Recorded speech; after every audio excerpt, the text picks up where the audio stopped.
Hindi na nga makakapagpigil pa itong si Doc Robert dahil nga sa pagkamatay ng ama niyang si Don Pepe at dito nga ay sinisigurado niya daw na mananagot sa kanya ang tumulak kay Don Pepe sa bangin. Kaya naman ay takot na takot si Zoe habang pinapakinggan ito at maluha-luha nga ito sa sobrang pagkakonsensya niya sa ginawa niya sa lolo Pepe niya. Samantala ay palihim na pupuntahan nga ni Ninang si Moira para sabihin na mukhang big time nga daw ang sponsor ni Lotus dahil sa napipigilan daw nito ang mga transaksyon na kanyang ginagawa. Pero sasagutin naman siya ni Moira na mas big time daw ang sponsor niya at mas kaya niya nga daw tapatan ang binibigay nila kay Lotus. At dito nga ay ibabalita naman ni Ninang kay Moira ang napanood niya sa TV na tuluyan na nga daw namatay itong si Don Pepe.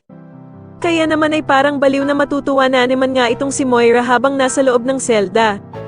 Sa kabilang banda naman matapos nga ang pagkamatay ni Don Pepe ay magsisipuntahan nga ang lahat ng taga-Apex at ang mga nagmamahal sa kanya. At dito nga sa mismong burol ni Don Pepe ay magsasalita si Giselle na ipinapangako nga daw niya sa lahat ng pumunta na hindi siya titigil hanggat hindi niya napapanagot ang lahat ng may kagagawa nito sa kanyang ama. Kaya naman ay biglang kakabahan nga itong si Doc Carlos dahil sa alam niyang isa siya sa mga kasabwat ni Moira at siya din nga ang tinuro ni Don Pepe bago ito tuluyang mamatay.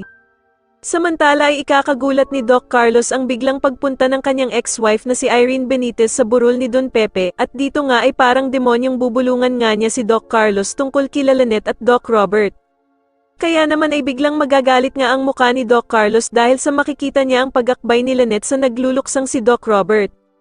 Pero hindi pa din nga titigil si Irene dahil sa dadagdagan pa nga nito na tila may naaamoy nga daw siya na something kila Lynette at Doc Robert at ramdam nga daw niya na meron pa din namamagitan sa dalawang ito. Kaya naman ay mapapatingin na nga lang ng masama si Doc Carlos sa kanila at punong-puno na nga ng selos ang nararamdaman nito. Sa kabilang banda naman dahil nga sa ginawang pagturo ni Don Pepe kay Doc Carlos bago siya mamatay, ay magkakaroon nga ng clue si Giselle tungkol sa mga kasabwat ni Moira sa nangyari sa ama niyang si Don Pepe.